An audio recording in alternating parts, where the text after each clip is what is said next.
Okay, Dr. Vare, can you hear me? Yes, I can hear and I can see your slides even. Okay. Thank you. Before I start, I wish to congratulate the Air Force boys on the Air Force Day and wish them happy landings in future as well. I'm sure they will remain to be the pillar of strength of our nation and keep doing good for us. So, coming to the topic per se, thank you for the introduction, Dr. Vare. And I claim to be no expert on technology forecasting, but as mentioned during my tenure at Delhi, I had the opportunity to stay abreast with many of the appointments which are dealing with technology related matters. And accordingly, when Dr. Vare approached me for giving a talk on technology forecasting, I couldn't resist.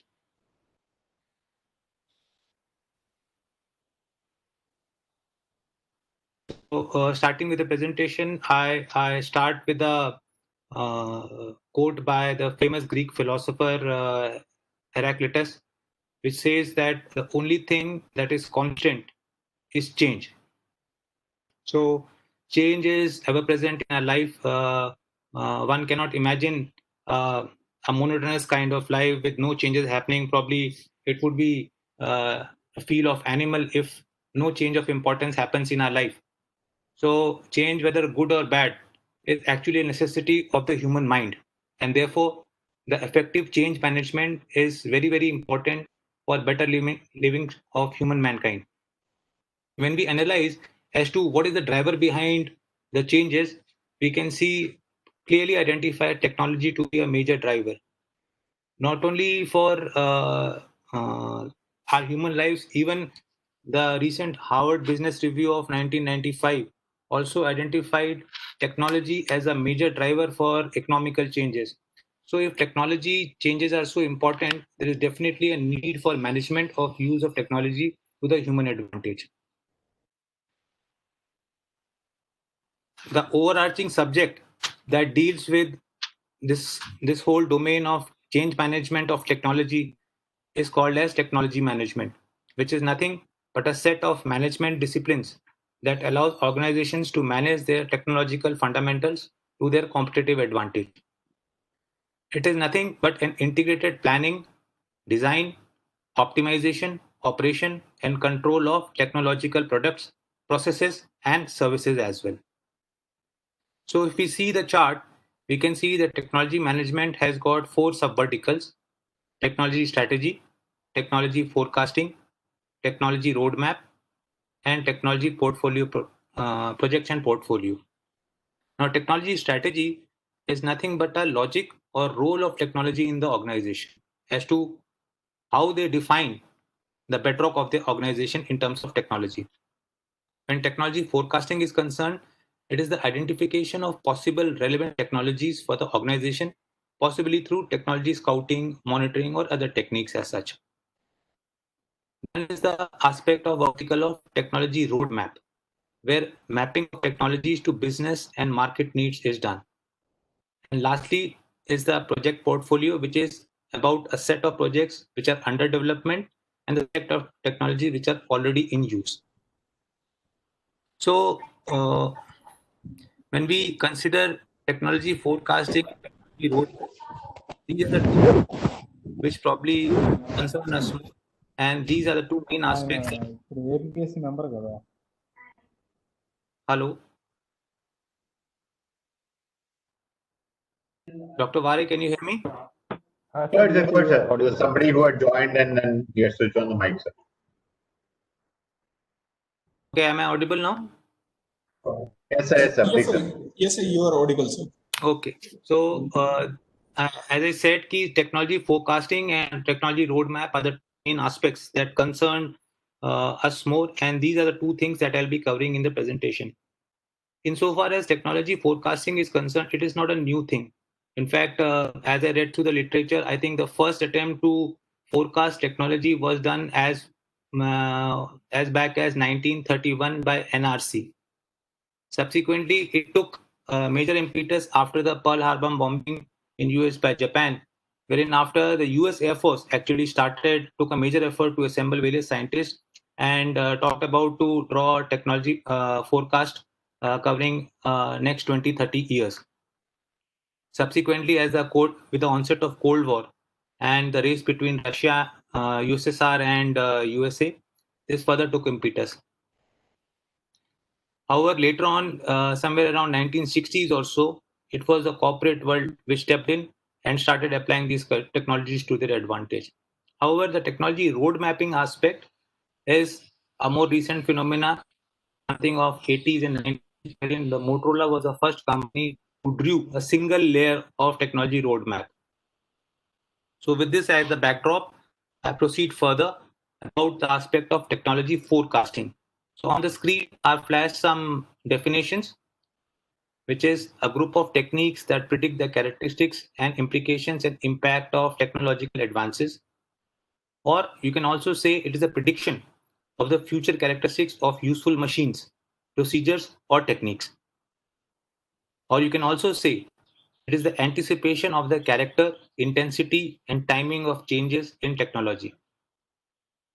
If I combine all these definitions, I can form a more holistic definition which is given in the box, which says purposeful and systematic attempt to anticipate and understand the potential direction, rate, characteristics, and effects of technological change, especially inventions or innovations and its application and use. So, if this be the definition of technology forecasting, what comes to our mind is what are the purpose of this technology forecasting? What kind of methods and approaches can we use and which are proving to be useful? What are the limitations and capacities of these approaches? How can corporations organize for technological forecasting? What new data and techniques are needed to improve the value of forecast? And this essentially also forms the preview of my presentation. Being from a uniform fraternity, I will also include the aspect of technology road mapping and probably a case study as to how this thing can be done in the armed forces. So first question comes to mind is why should one go for technology forecasting?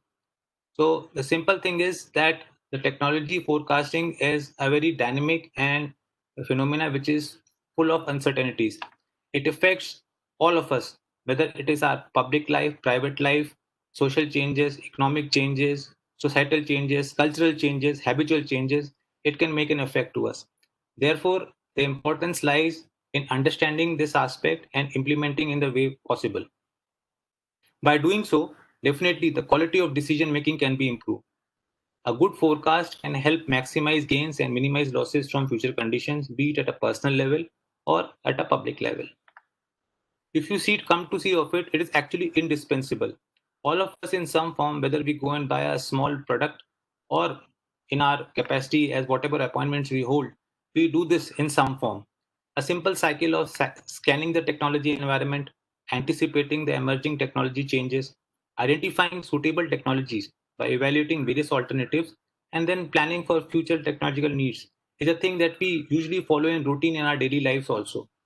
But when this thing is dealt in a planned manner for strategic aspects, it becomes slightly more complicated, wherein it requires creative thinking, opinions of experts, and a formulation of alternative scenarios to make a contribution for a holistic strategic plan.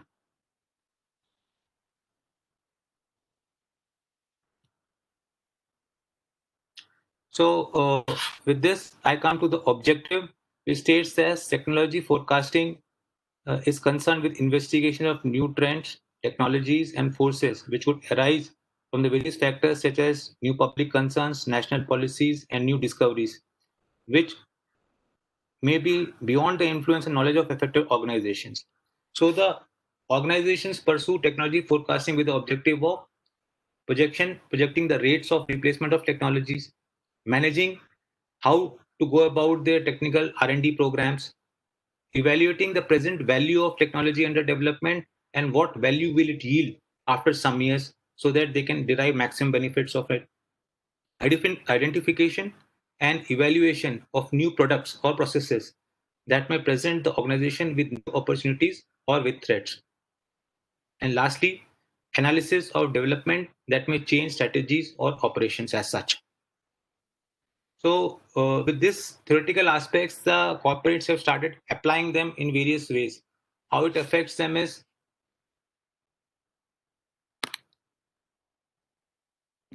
it helps the development program into areas which could utilize new technologies to reduce cost or increase their profits.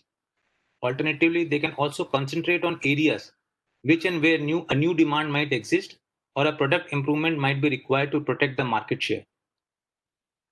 Third is for helping of research and development to meet short range and long range corporate goals, or to help and find out new opportunities and possible competition in the technological arena that might modify corporate goals. And lastly, to properly channelize and schedule the resources of new technologies so that opportunities can be cashed into for manufacturing. Now, as far as nations are concerned, they would want to use technology forecasting for public policy issues or for national security interest, whereas the corporates may find huge applications in terms of business strategies, formation of licensing arrangements, or formulation of joint ventures, or even to the extent of reorganizing their structures and operational processes as such. So overall, it finds tremendous applicability in the current business as well as public utility environment.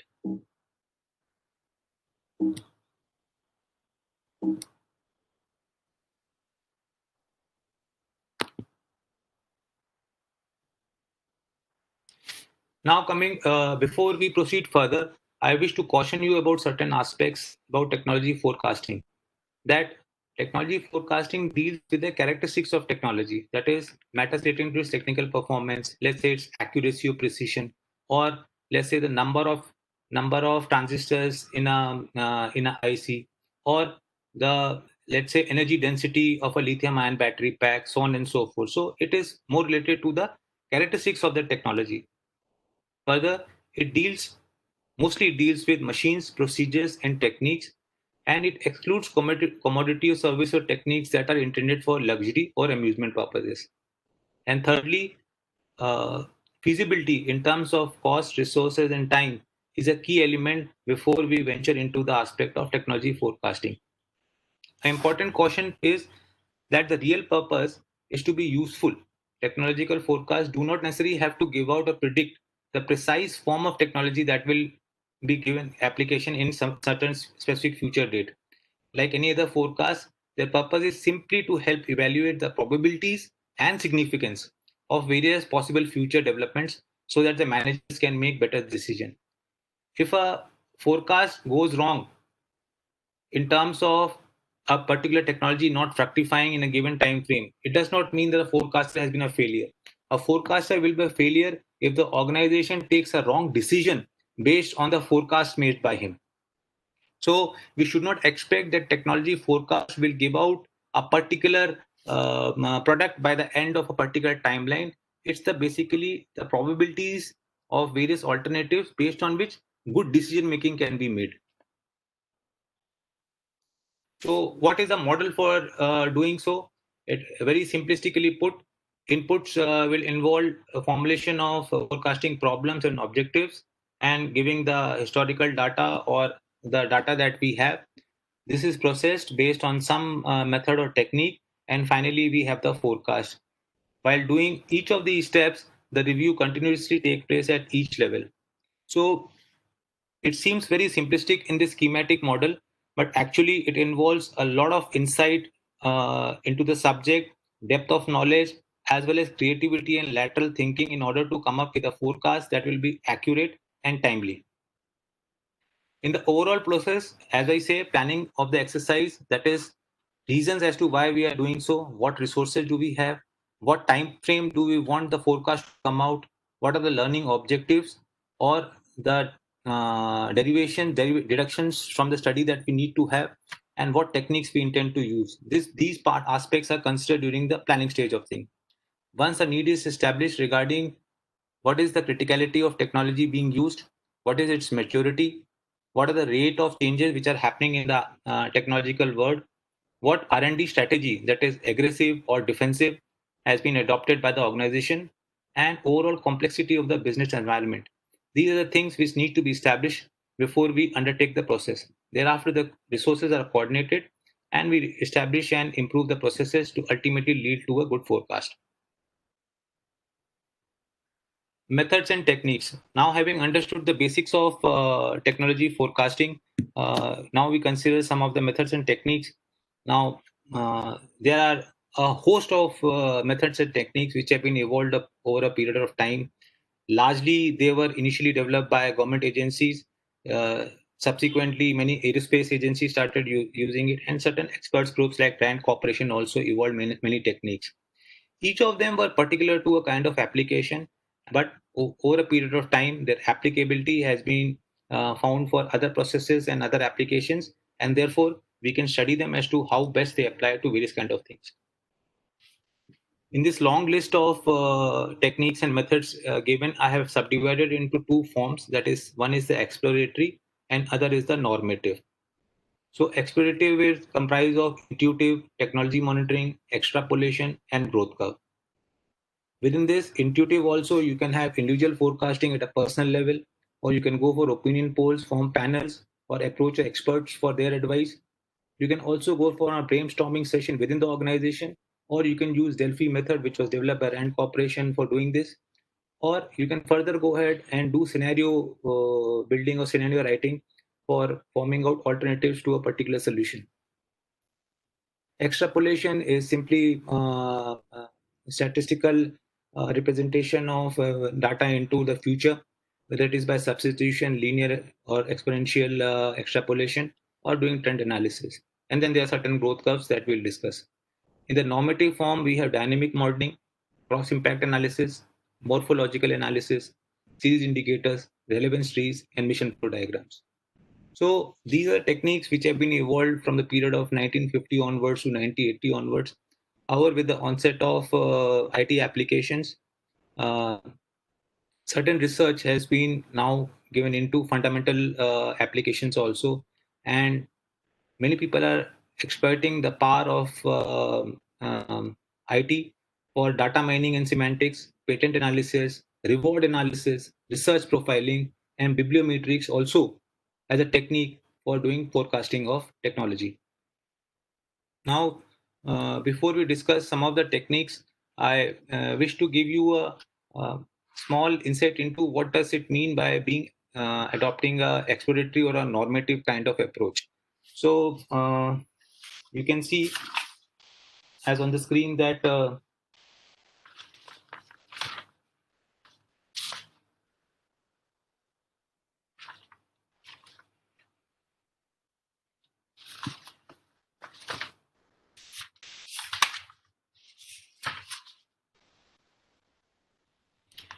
exploratory approach attempts to predict the technological state of the art that will or might be in the future.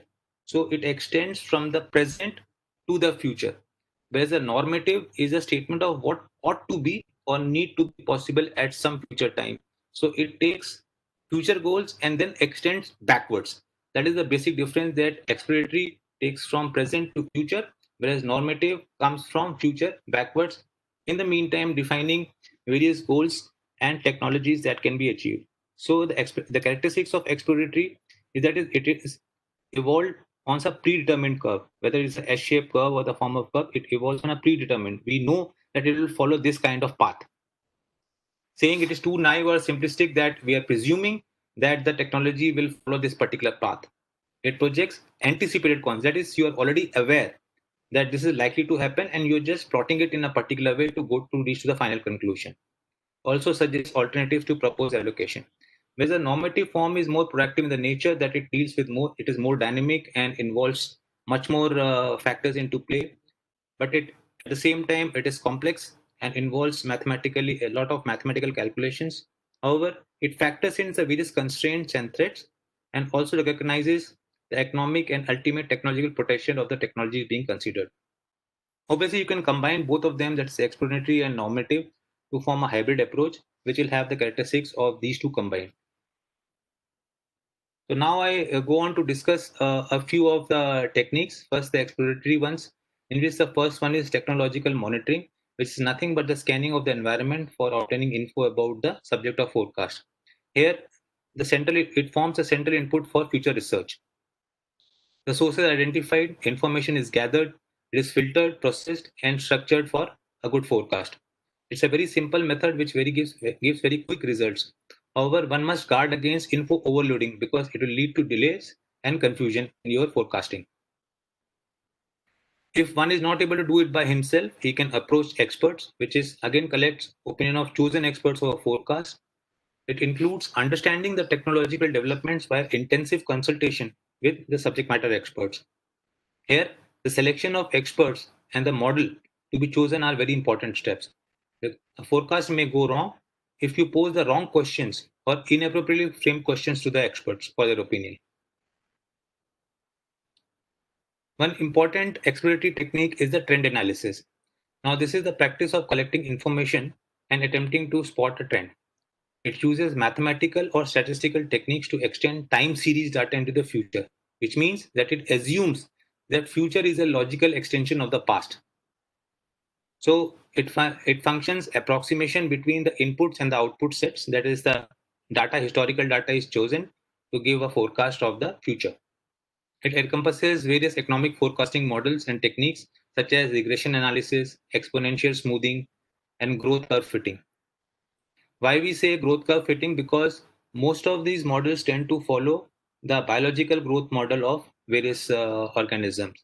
So S-shaped curve, which normally is followed by biological cycles or life cycle, is also followed by technological development, and therefore this trend analysis is about fitting that S curve into the ambit of forecasting. Trend exploration, growth curve fitting, as I mentioned, it's an educated guess or a hypothesis which we generally tend to formulate. An example of it is the Moore's law, which goes about giving the package capacity of various CPU chips as per time, which says that every 2 years it will multiply.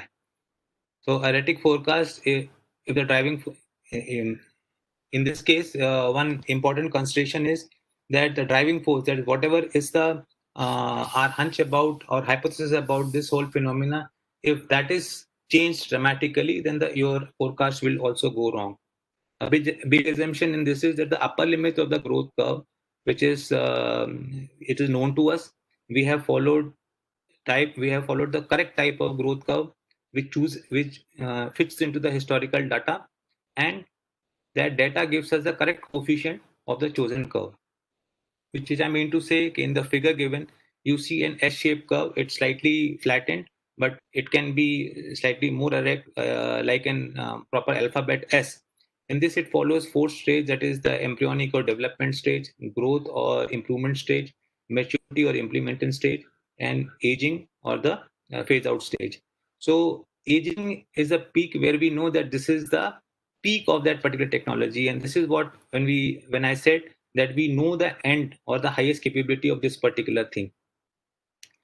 So two important growth curves which we often hear being in services. One is the Pearl-Reed curve, which is also called as a logistic curve. And when you draw that, it's similar to an S curve. The only thing is it is symmetric about its inflection point. And when you try to plot the same thing on a semi-log graph, you'll come a straight line will appear on these things. So you generally use this for tracking the growth of individual technologies. For overall growth of technologies, if to be tracked, then you have to integrate the S curves of all individual things, which becomes a complex phenomena. A more advanced form of Pearl-Reed curve is the Gompertz curve, which is again looks like an S curve only, but is not symmetric about its asymptotes or the inflection points, and it does not reveal a straight line when you draw. These kind of things are used, curves are used when your technology growth in the initial stages is faster than the Pearl curve. Supposing your S is, when what I said is more erect, then probably a Gompertz curve will describe your trend analysis in a better way. Now coming to one more form is a trend impact analysis, because whatever we have discussed up till now they are all quantitative methods which ignore the effect of unprecedented event, some disruptive thing happening or a major change taking place. Those things are not factored in the growth curves or the S curve that we have developed. So this particular technique, realizing the drawbacks of the previously discussed methods, was developed in 70s, and you create a database of key potential events, their probabilities of happening, and their impacts.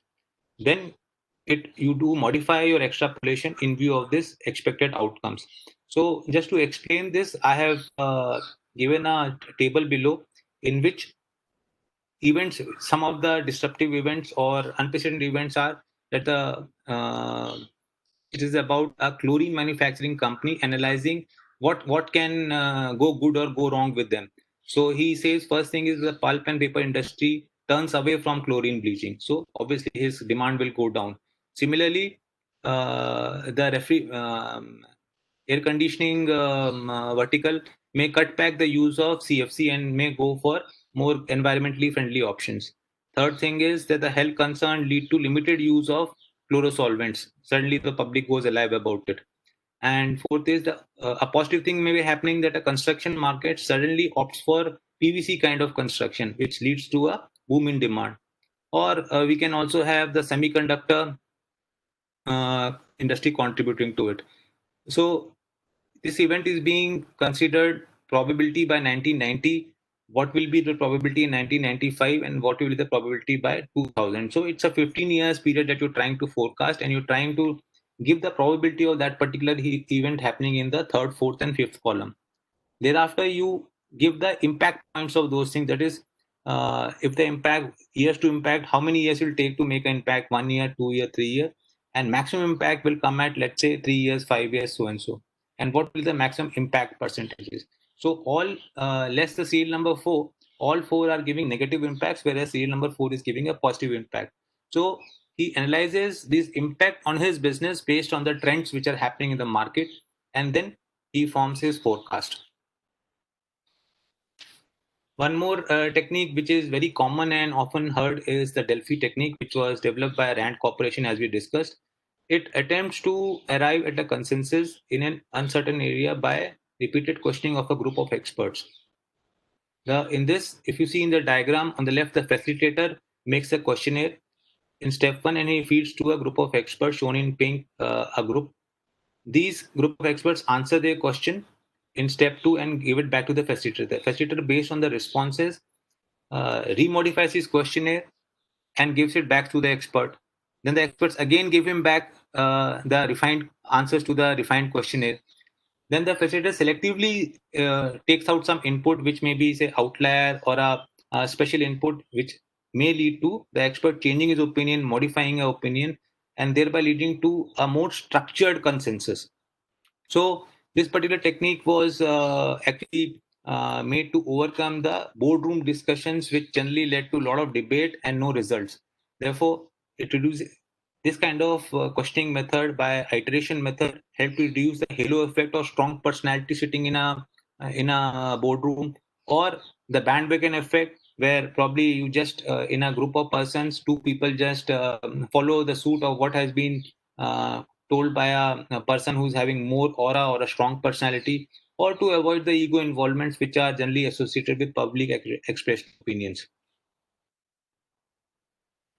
One more form, and very important form, which has now being followed is the in exploratory technique, is the scenario development, or it's about the storytelling. So in this, you create a snapshot of some aspects of future situation. And these aspects must be believable. That is, they not be so fancy or so sci-fi that nobody believes it. So you have to form a snapshot which is believable by the general public as such, and imaginative descriptions are developed based on the qualitative and quantitative data. It mixes imagination, intuition, that is your hunch, and scientific data analysis, and more useful for communicating complex and uncertain situations to non-technical audience. So if I see the process as such, it is about to identify what is the driving force for the change happening presently. Then you identify what are the critical uncertainties relating to it. Then you develop possible scenarios, that is, you make some narratives. And lastly, you chalk out various pathways emanating from it and have discussions on it to form a plausible scenario and the alternatives for it. Just to explain this, I have made a chart that is in step 1. I define area and factors of influence. So considering the energy sector, I am repeatedly referring to various examples relating to energy sector because that is a field where I am presently researching upon, and I'll continue to do so because it gives me a common thread where I can knit examples one after the other so that it leads to better understanding of the subject. So first I say is what is the influence of energy system. So we will say the influence is about, let's say, the dwindling stock of fossil fuels or the increasing global warming and depletion of ozone layer. So based on that, you go to the step 2, you formulate qualitative and quantitative descriptions. For qualitative descriptions, you may go for a narrative like we will have a carbon-free society by 2030 or 2050 or something like that. Or you may say we will have a transportation system based on renewable resources of energy only. And for quantitative thing, you then describe the various things like we'll have it a fuel cell based system or a solar powered power grid, something like that. So based on step 2, you make a step 3, which is about qualitative storyline that you build a scenario. You can say by 2020, our growth of energy demands will be enhanced by say 25%, whereas the population will grow by 6%. Our resources will go down by 30%. So what are this is a storyline that you say, or in case you don't take, you follow business as usual scenario, that is you don't do anything about the current circumstances, that is, let's say you leave the global warming agenda unaddressed. So presently it has let's say led to a rise of temperature by 2 degrees. In another 30 years it may lead to a rise of 3 degrees, 3.5 degrees, which will cause rise of water levels and sinking of many cities on the coastlines of various continents. So this is the kind of storyline in qualitative terms that you build.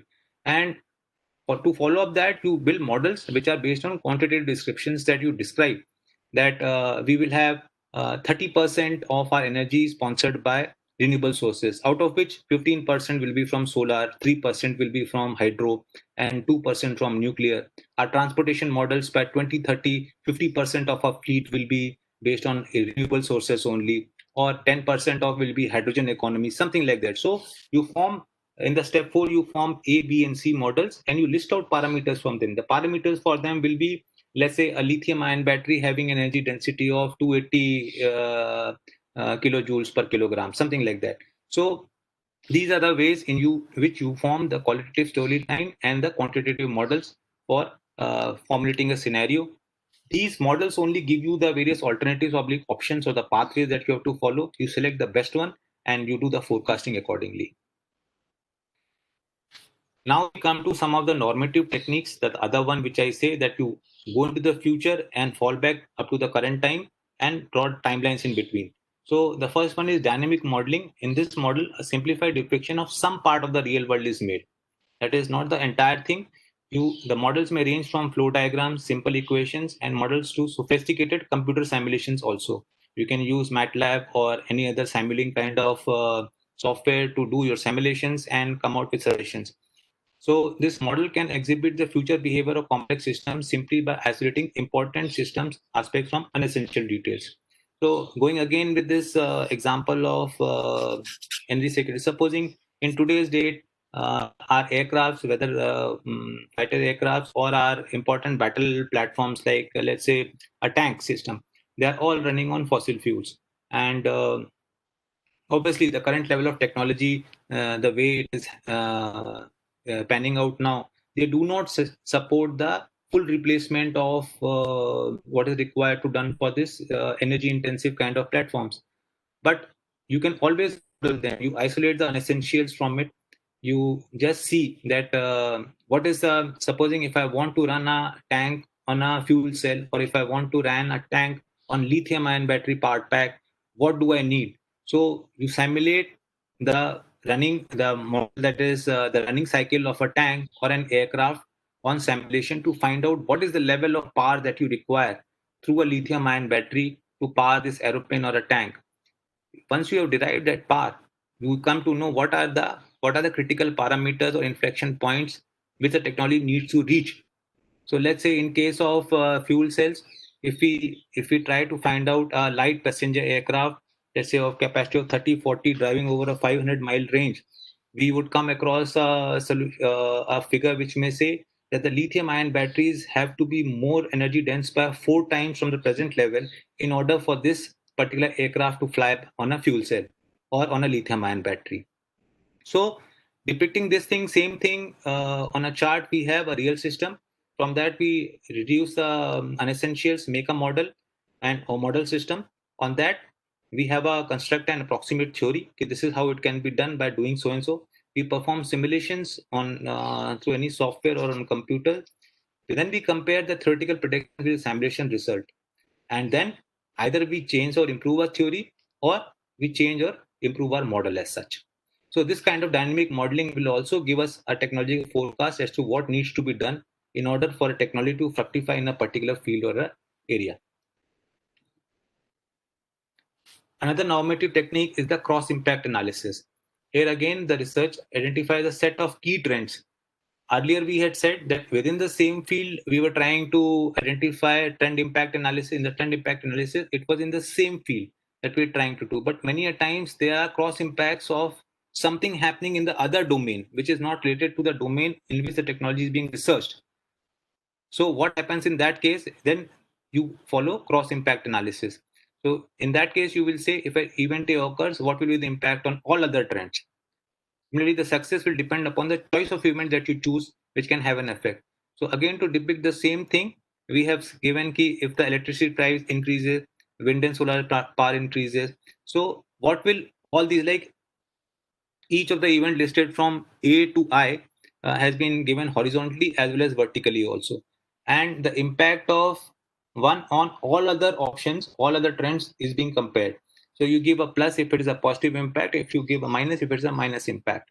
And you form this matrix and then analyze this as to what particular thing is going to impact your process or your field in the maximum way and take action for that.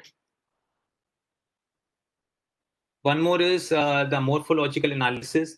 Morphology was again developed by Fritz Zwicky, who was a Swiss scientist, basically for studies relating to astronomical observations and for jets and rocket propulsion systems. It uses a multidimensional and non-quantified complex problem where causal modeling, that is what leads to the other, that is the causal formation, and simulation do not work well or do not work at all. To address seemingly non-reducible complexity, that is using a technique of cross-consistency assessment, reduction by identifying possible solutions that actually exist rather than reducing the number of variables. So like in simulation or other kinds of things, you are actually simplifying your model by removing the non-essentials. But here, you don't remove anything. You don't reduce the variables. You actually focus only on the feasible / practicable results. So accordingly, the attractiveness of this particular technique lies that it gives out the likelihood that a future technology can be realized. It's not totally in theory / in hypothesis. It's about what can be actually realized. So in this, all solutions of the morphological box, that is all possible events of that particular thing, are examined and the feasibilities are analyzed and evaluated. So this kind of thing is useful in engineering design, technological forecasting, organizational development, and policy analysis. Just to explain this, I use a very simple example. Let's say we want to have a vegetable handling kind of machine. So the first step that you need to do in morphology, you identify each and every organ of that organism, its functionality, and then you select what needs to be done. Similarly, in this particular case, for a vegetable picking device, you can have the kind of picking device. It can be a semi-shaped, it can be a pointed shape, it can be a tubular grabber, it can be a mechanical grabber. Similarly, its second element would be a vegetable placing device, which can be a conveyor belt, a rake, a rotating mover, or a force from some vegetable accumulation. Similarly, you want to wash the vegetables, so how will you do the dirt sifting? It can be through a square mesh, it can be by watering, or it can be the slits in a plow or a carrier. And similarly, for packaging, you have got 4 options, and for method of transportation and power source, you have got 2 or 3 models. So each of these verticals, let's say for each picking, you access option 1, 2, 3, 4. You select, let's say, option 1 for it. Then in the second step, again for conveyor, for placing device, you again select a conveyor. So all these red boxes which are there, all the verticals or all the options, as I said, of the morphological box, which I said, all of these 24 options are exercised, and for each level you select the best which is suited to your organization to come up to a forecast. This kind of formulation can give me the best results. So I'll instead of going into each and every technique, I just have discussed some important ones or some trendy ones with you, and based on that, I have made a summary as to what are these methods and techniques. And if you can see that I have plotted them in the horizontal, in exploratory, a combination of exploratory and normative as we move on along the x-axis. And once we go on the y-axis, it is firstly the continuous technologies, and then there is the discontinuous technologies. Discontinuous technologies, I mean those which are disruptive in nature, and continuous is that something which follows a S-shaped curve or where improvements, growths are taking place. So there's a continuum existing, and the maturity of the technology is advancing from one stage to the other. So based on that, these techniques have been plotted as to what kind of window suits each kind of technology. That is, exploratory technique for a continuous technology, exploratory technique for a discontinuous technology, so on and so forth. In this, you can see that each of the window in this within each cell, when I say the TF methods are listed in the descending order of frequent and effectiveness of their use. So it means that data mining, bibliometrics, cross impact analysis are in the decreasing order of their usefulness for a discontinuous and an exploratory kind of technique.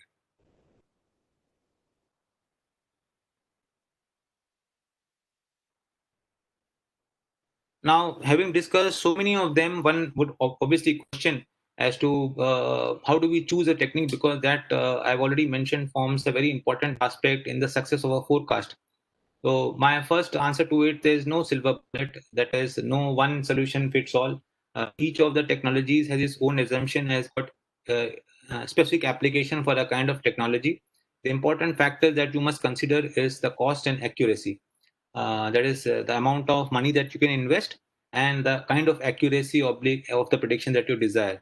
Other factors is about the availability of historical data, the availability of automation and computers, the time available to you, and the complexity or the forecast horizon. That is, you're looking at what till what level are you planning? Is this a generic technology, or you're going into the details? Obviously, in all of these things, my particular take or reduction from analysis of all these studies is that in today's scenario, you have to go for a combination of techniques, because it may so happen that a forecaster may ignore some related fields, which are in which some particular aspect which he is following is actually on ground being superseded by another technical approach. By combining of one or two approaches, obviously you can overcome this void or a lacuna. Then there may be inconsistency in the forecast, either due to the location of the forecasters not being same or the time of forecasting not being same. Again, if you follow one or two approaches one after the other, it will hedge out the differences. Then is obviously combining will give more insight into the process, and they can reduce the errors as compared to a singular forecast. However, ambiguity about which two methods or which three methods again still persist, and one has to be very careful in selecting the combination of methods also.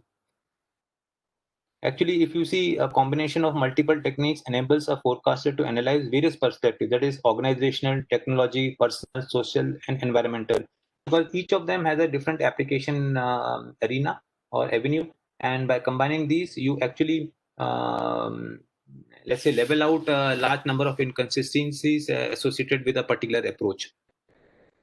Some of the good ones that had be combined is or which are very common nowadays, that is your technology road mapping with scenario building is a very common phenomena which many governments are combining. Actually, if you see the government's new energy policy of 2018, it's a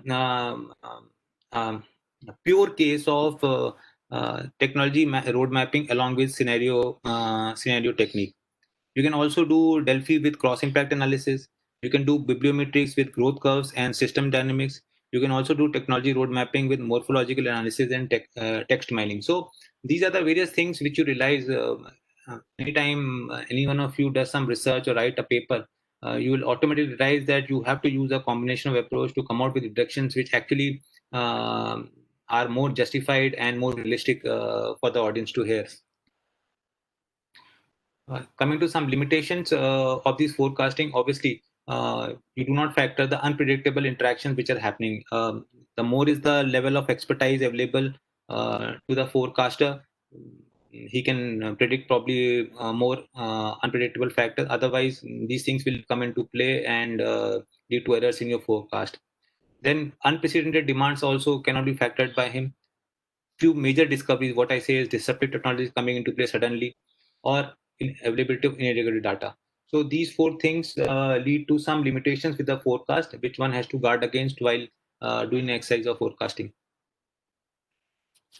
From my experience of what I had in technology innovation and development cell at Delhi, and also by seeing some of the research papers on the subject, I find some best practices which have come up more so from the corporate world, and also something which is already being done by the armed forces fraternity to a great extent is probably appointment of scientific advisors either by the corporates or by the government agencies. Nomination of wild men and birds. Actually, they are nothing but what you can also call as scouts or men having high imagination. They said wild because their imaginations can go wild, and actually they can simulate new thoughts with some descriptive elements, descriptive ideas, which are always good for the organization. You can also go for in-company staff by formulating staff planning evaluation groups, opportunity seeking groups, or technology information centers from within the organization people for seeking intelligence. This can be done, some people call it technology scouting.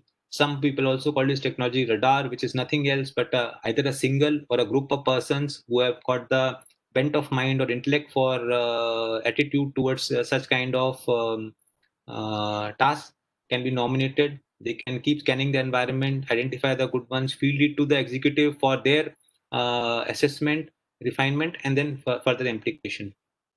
One very important aspect which I realize, whether it is the corporate world where the technicals and executives are separate, or even in armed forces, you can say for that matter, where the non-technical and the general staff people don't share the same thought on many things. So it will be a good idea when you integrate the executives with the decisions or the forecaster with the decision making process, vice versa. So towards that, a four-step thing which I visualize is a forecast should develop the pragmatic insight needed to make this year's or short-term decisions. So in organizations like us or in the corporates, we don't have to forecast for next 40 years or 30 years. Probably this year's this thing and next 2 to 3 years forecast is a good thing which an executive will also accept and a forecaster can also do easily. In doing so, the forecaster must always give the opportunities and threats in appropriate order of priority for the executive to understand in a better way. Then it's a good idea for the executive also to be part of these groups, which I said, whether he's part of the technology radar or scouting thing or staff planning or evaluation group. If an executive can be formed as a member of these committees, obviously his interest and his inclination to push these things will be more. And as we said, keep promising executives be exposed to planning and forecasting activities as part of routine training of the organization. This can also fast track the process of implementation of technology forecasting in various things. Having done this, now we move to the aspect of technology roadmap formulation. Again, technology roadmap is something which I mentioned was done by Motorola in the very beginning, and thereafter followed by many corporates in the business environment. Now, I said this I had mentioned that it was Motorola who did so in the first, and it attempts to reveal a specific characteristics or an attribute of technology development over a designated future time. And as I given in my third slide or fourth slide, probably it's a thing which relates market, product, and technology together. So these are the three important things which must be correlated in a technology roadmap. In forecasting, it is only about the technology and probabilities, but in roadmap, it is the product, market, and the technology, all three combined. So coming to road mapping, what is it? It is a flexible planning technique to support strategic and long-term planning by matching short and long-term goals with the specific technology solutions. So it will go into long-term, that is next. Short-term means 5, 10, and long-term means at least we follow that 15 years. In case of governments or public bodies, it may be 30 years. But for us, organizations like armed forces or corporates, it may be 15 years. It applies to new products or processes that may include technology forecasting and scouting to identify suitable emerging technologies. This road mapping is very essential whenever you are at the beginning of your innovation cycle, when there is a lot of fuzzy fun and there are so many uncertainties, there are so many solutions, possibilities, and you actually very uncertain or hesitant about taking a particular path. So road mapping will definitely help you in identifying a solution and probably following it up. It leads to holistic planning for incorporating systematic changes and sustainable development, and includes non-financial goals as well. So the uses of technology road mapping can be to obtain a consensus on a set of needs and technologies, provide a mechanism to help forecast technology development, develop or build a framework to help plan and coordinate technology development, and also to map the emergence of new industries. The process that is followed for technology road mapping is it preliminary activities, development of roadmaps, and finally the follow-up activities. Just a word on this thing. Technology road mapping typically takes a retrospective, that is top-down approach, which backwardly illustrates how to accomplish. That is backwardly, that is it goes from a futuristic timeline, let's say 2050 onwards, backwards to the present, that is 2020. It backward to illustrate how to accomplish a given target from decades past to the present. Or a prospective, it can also have a prospective approach, that is from bottom up approach, which looks forward from the present to the future, and also has a combination form of them, that is you can combine all of these. Most of the technology roadmaps, however, involve prospective processes which has two different type analysis, that is market pull and technology push. You can have either of them. It can be a market pull driven, or it can be a technology push driven. Just to present the three steps as to how it translates into actually preliminary activities, it basically involves three essential activities, that is satisfying the essential conditions, providing leadership, and defining the scope and boundaries. When I say satisfy essential conditions, it means that all the participants must come together and they must identify the essentials. That is who all should be involved. Supposing the armed forces want to develop a particular product, so they may decide as to which agencies within the organization, somebody as part of DRD, as part of OFD, somebody as part of academia, or somebody as part of private industry. Who are the participants for this particular roadmap development? Then is you must satisfy all the conditions of all the participants. Let's say you want to have a very simple basic example I may give, that we have a let's say a small arms firing small arms, that is a rifle, and we want to have a counter for it, that we need to count the number of rounds that the weapon has fired just to ascertain its life. So the user or the sponsor may come out with this thing that I want a counter which is non-intrusive, whereas the supplier or the maker of that particular technology plan to do it mechanism inside the weapon system. So when I say the conditions of each of it should be to say that whatever user and the sponsor requires to be the same mode before they start undertaking further activities. Providing of leadership, obviously, to drive the roadmap and to provide allocations must be there. And then lastly is about having a clear vision. When I say a clear vision, that means we must be very clear as to by the end of that long-term period or roadmap 2030, what is the thing that we want. And it should not be very binding or restrictive. It should be a flexible vision which allows for various alternatives to fit in. So once a vision has been defined, then you define the scope and the planning horizons, and even go to the level of giving the boundaries for your technology scope and participation scope.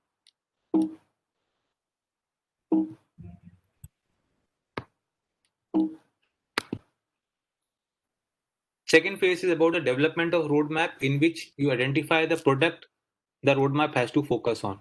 So again, you can paint a scenario like the one which we have discussed earlier, that you want to have a battle system which is running on non-renewable sources.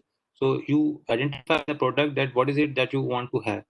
If that be the thing, then you identify the critical systems requiring and their targets. So if you want to have a battle system running, so obviously it is a power pack which you want to replace, and some certain of the auxiliary oblique the ancillary systems. So those are the things that you identify by the critical system. In that, you specify the technology, whether you want to go for a lithium-ion cell-based technology, or you want to go based on a hydrogen powered fuel cell, or you want to have a hybrid technology. So those are the critical technologies that you must specify.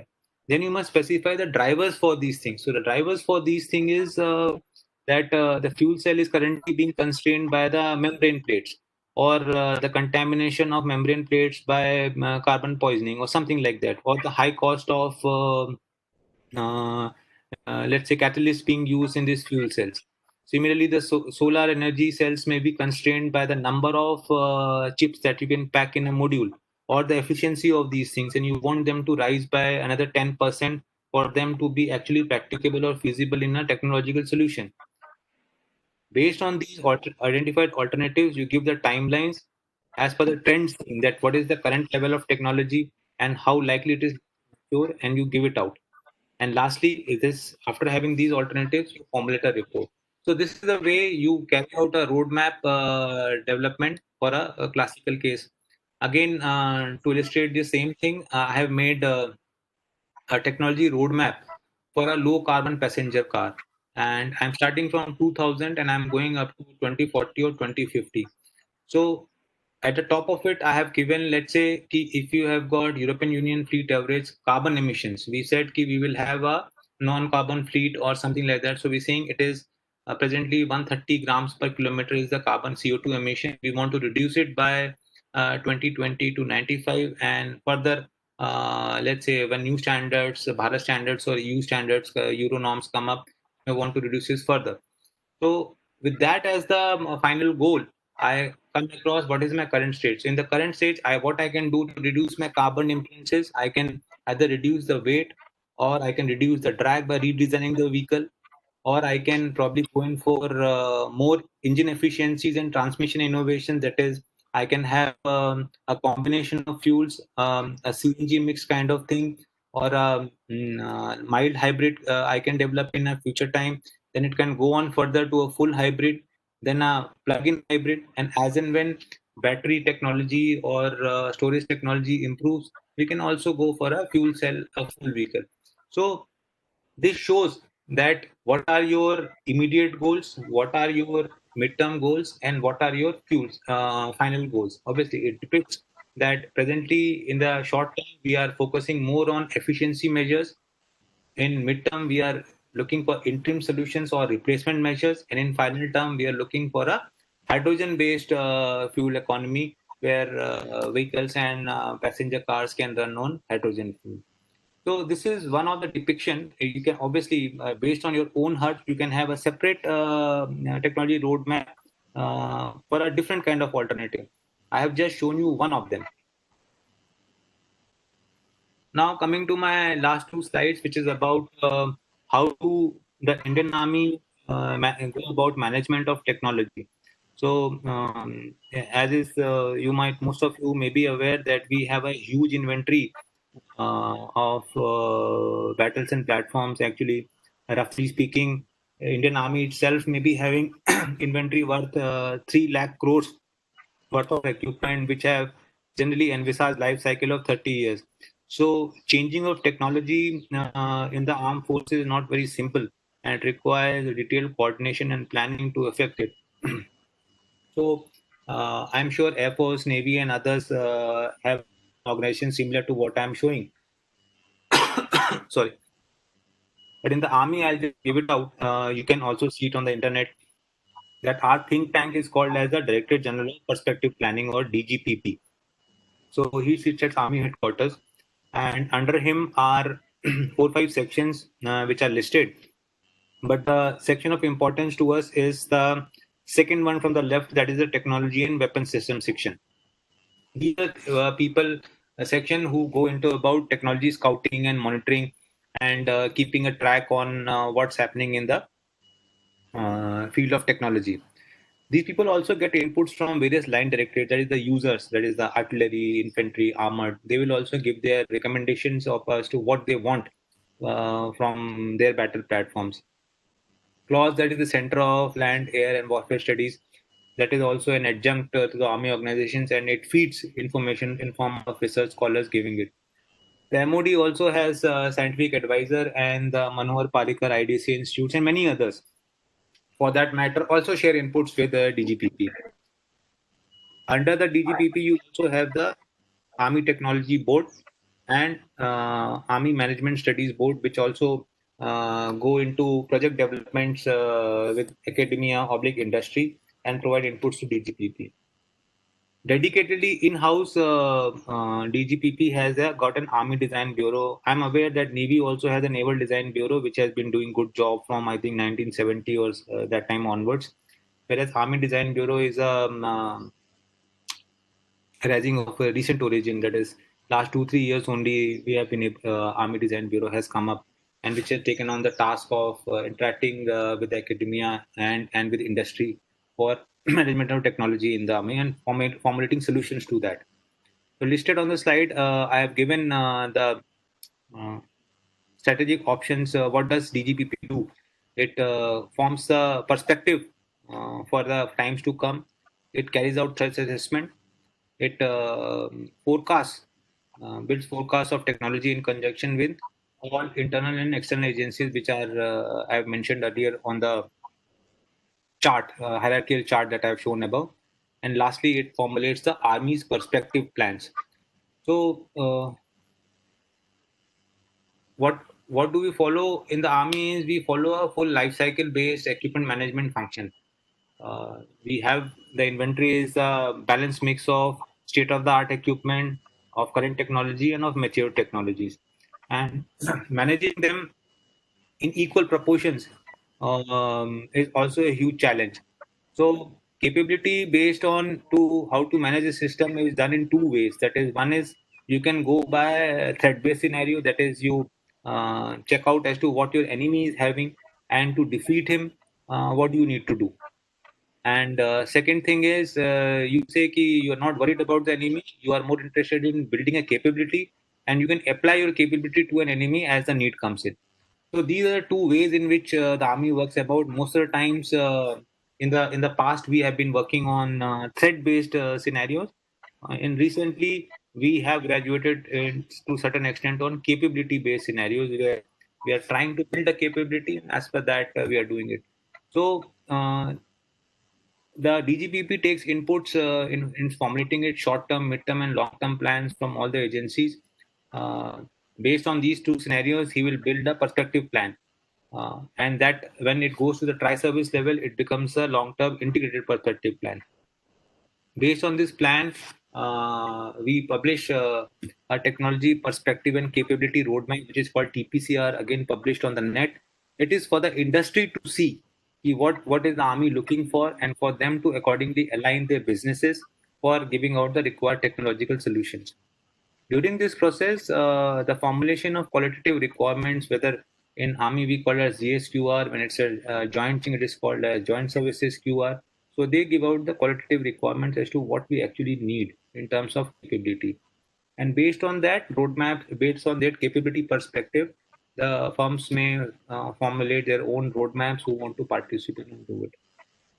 Of late, as we said, the merging of executive or the user and the maintainer, we have been doing projects based on total integrated concept, that is right from design board stage.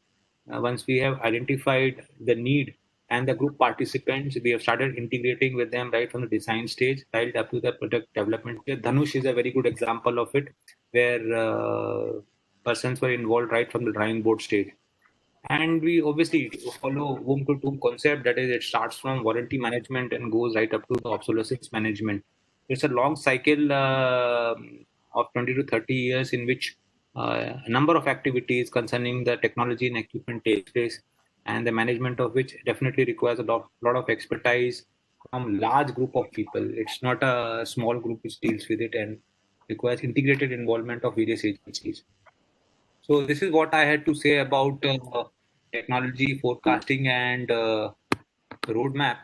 In the conclusion, I can still say that technology forecasting and road mapping, at least in India, is still at a nascent stage. Most of the work was done by US earlier. Many in the management stream would still feel that forecasting would not be required for executive decision making, because they still believe that let's say two experts doing the same kind of forecasting will come out with um, totally disjointed, oblique, widely divergent conclusions about the same aspect. And therefore, they believe that it is an art and not science. That is, it is based on individuals' expertise and perception of the fact, and not a science. They also fear that the inaccuracies can be compounded, and because of the inconfidence, it may lead to overselling of conclusion and take the company, put the.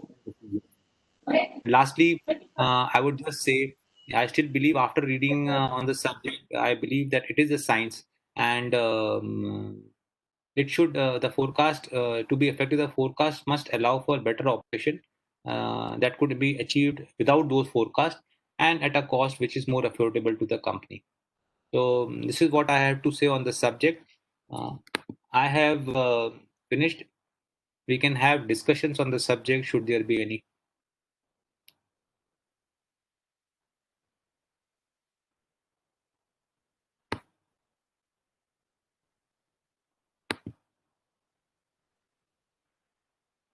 Thank you so much, sir, for giving a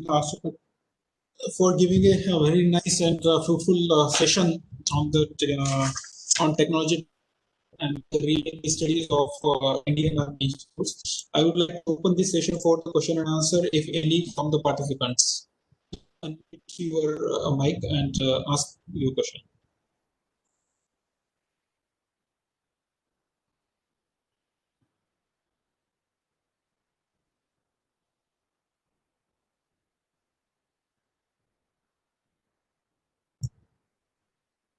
Is there any question or discussion point from the participant sides?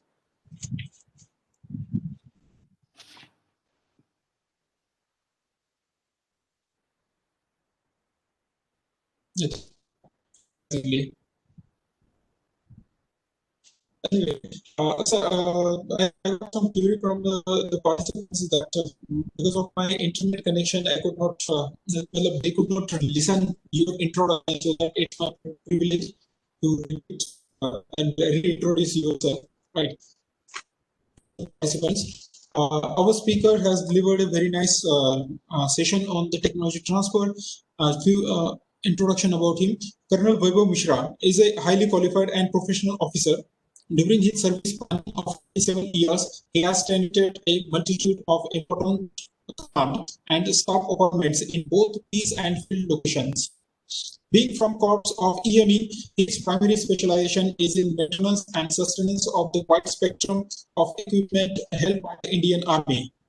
He has been pivotal in raising a new workshop responsible for providing engineering support to a sophisticated electronic warfare system.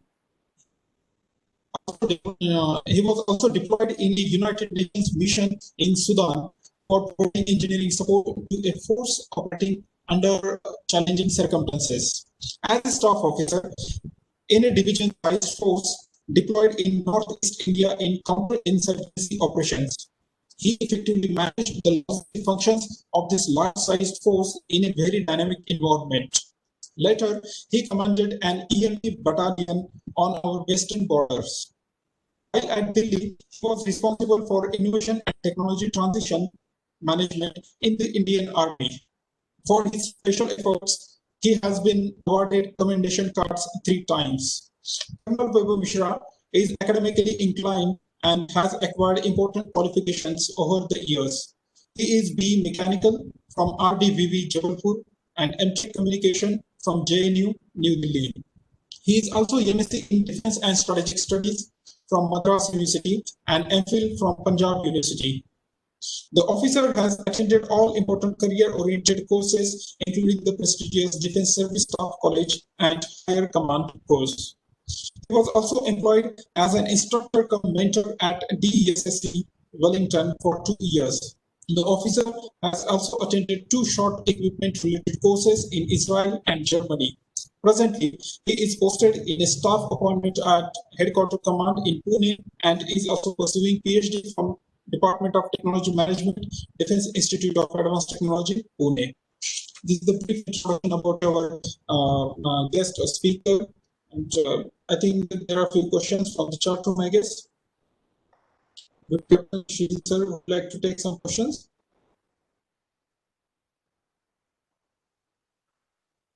Affirmative, sir. I just pose the question, sir. How does the technology transfer practices are managed in MCEME? This question is posted by Mr. Surya Kiran. MCME, I think. Okay, if I have heard you correctly, you have asked how are the technology transfer managed in MCME? Is that correct? Affirmative, sir. Okay, my answer to you is that MCME is a training establishment.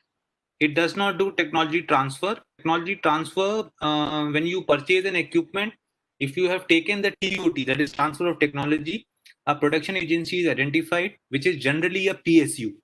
So it may be HAL, it may be CPRD, it may be Engine Factory, Audi, or somebody like that who would be having transfer of technology for indigenous production of the same thing what we have purchased. MCME doesn't do anything about this. MCME is just an educational institute. On occasions, in-house technology transfer has also taken place. Like you, I don't know, the officer who has asked this question is an Air Force officer? No, sir, I'm a coordinator. I'm just asking the question from the chat box. No problem. No problem. So I just to amplify, like Air Force has got base depots, and Navy has got naval shipyards. Army has got many army base workshops, which are very large workshops located at select locations. If chosen during the contract, some of the technology transfer may happen at select base workshops. Like for tank T90, we have some facilities at Delhi. For some of older vintage equipment, some facility are also at Pune. So depending upon what has been contracted during the procurement of equipment, technology transfer takes place. But definitely MCME is not involved in that. MCME is just about courses and professional education, and not about execution of TOTs. So, the second question, sir, which is from Mr. Sumit, he's asking: is making a startup the only way? Is making a startup the only way to transfer technology? Yes, please. Then. Then he's asking whether you have to actually make a startup to make the startup only way to transfer technology. That is was the question.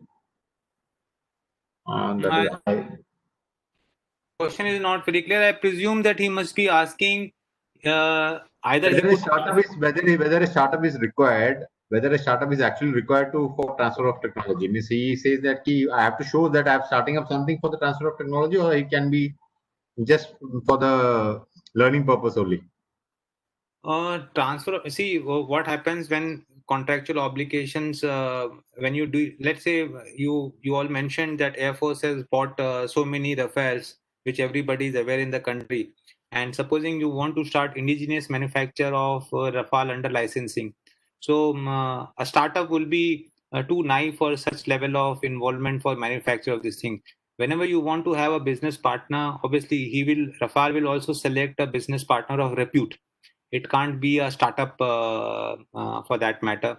And the involvement of startup in technology transfers can be a ancillary or sub-supplier of the main production agency nominated.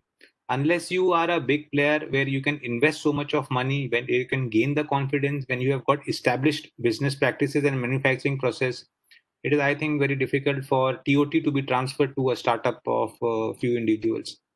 You have to show your capability that you can actually take on that kind of TOT. You're taking TOT because it's special and you don't have the expertise for the same in the country. That's my basic. If you don't have the capability, that is why you are importing it from a foreign country through offsets, through contractual obligations, and then establishing in the country. So to say a startup, let's say a retired Fauji or a group of young graduates from IIT forming a startup may be good for IT-related solutions and small times, but then you have seen that startups are only for 2-3 years. Thereafter, they are taken over by big conglomerates only. That kind of TOT absorption, and obviously government would want to keep the good technologies under their control, so they would generally want to transfer it to a defense PSU or an OFB, or in case of enhanced private partnership, they may go for reputed vendors who can actually take on the brunt of that workload which is involved. That is my take on it. So, Mr. Sumant is asking again, which is the best methodology to analyze or to get the most accurate technology transfer indicators? I'm not very sure if the technology transfer indicators are there. See, technology forecasting is there, then I can say which is the best process. Technology transfer indicators, I don't know, because it's a decision that you take to transfer technology to a country. So let's say if we buy F-16s tomorrow and they say Lockheed Martin or somebody says, okay, we'll come and manufacture in India at Indian base, that's a transfer of technology. You don't need a method to do it. It's a company's decision to start doing it. But for technology forecasting, if you're asking me what is the best solution, then I mentioned during my presentation that there is no silver bullet. Each has a specific field of application. Each particular method has been made for a particular problem. However, they are finding applicabilities in other domains also. You have to actually see the situation, you have to read through the technologies, you have to be in the field for some amount of years before you can actually start forecasting and giving decisions. It can't happen by reading a book or 2 papers. Continuing with that, sir, are there some case studies available on internet for the study purpose of these technology transfer cases?